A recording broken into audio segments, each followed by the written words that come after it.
Good afternoon, everyone. It's a great honor to be here with each of you for this wonderful celebration of science and to discuss the immense impact that science has on the human condition.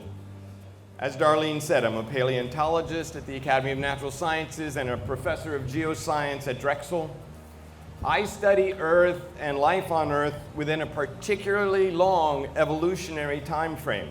In that context, mankind is a very recent player in a very long story.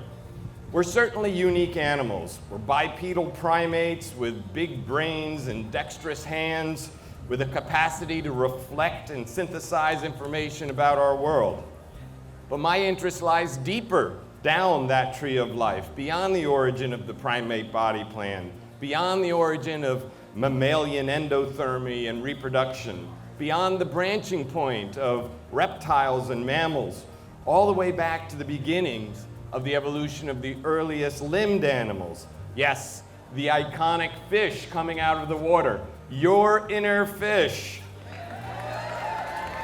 So research into evolutionary history, it makes sense of biodiversity, and it places us within a beautifully complex tree of life.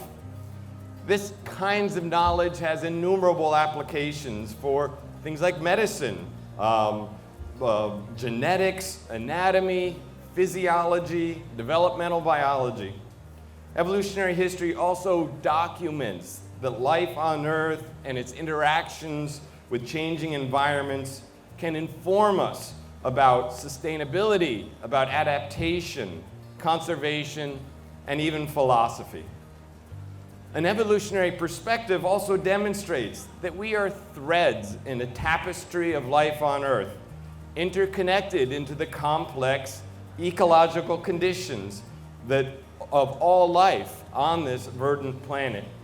Now, these fundamental truths derive from scientific inquiry of our connections to the tree of life and to the coevolutionary history of life and Earth's systems comes with a relatively small public investment in science and education.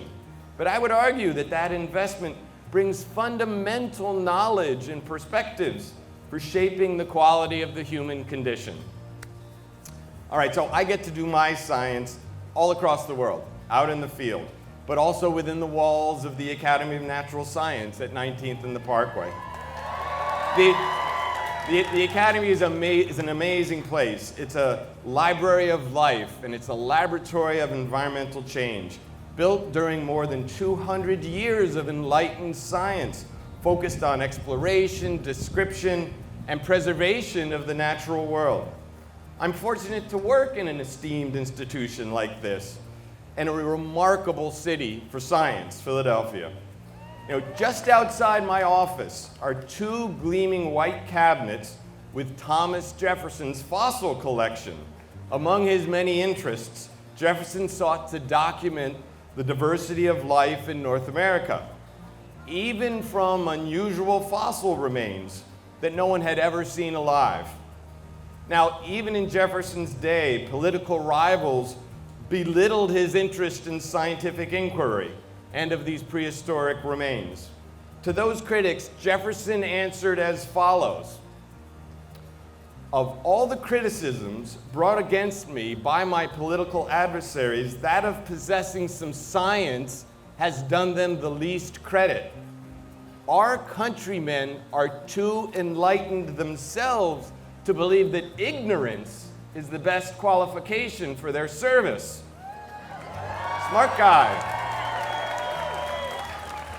Now, ignorance in this context seems to be the inability or the unwillingness to hear evidence-based inquiry to inform issues of the day. Sounds familiar, doesn't it? So did Jefferson have more confidence in his fellow citizens to recognize the importance of science than we do today? Although I believe most people will acknowledge the importance of science, they and many scientists may not concede that science has a social and a political component. As much as we want to believe that the value of science is self-evident, it seems we cannot take it for granted. To encourage a better understanding, All of us need to communicate science and its impact to our fellow citizens. No ivory towers. We need to get out into the classrooms, town halls, corridors of democracy to join the public debate and inform others about the impact of our work. So finally, to me, really, the most important thing about science is the perspective that it brings. That we are part of something so much larger than human society. Science connects us to Earth and to life on Earth in profound ways. As such, science is critical for understanding the past, for managing the present, and for ensuring a healthy future for all. Thank you very much.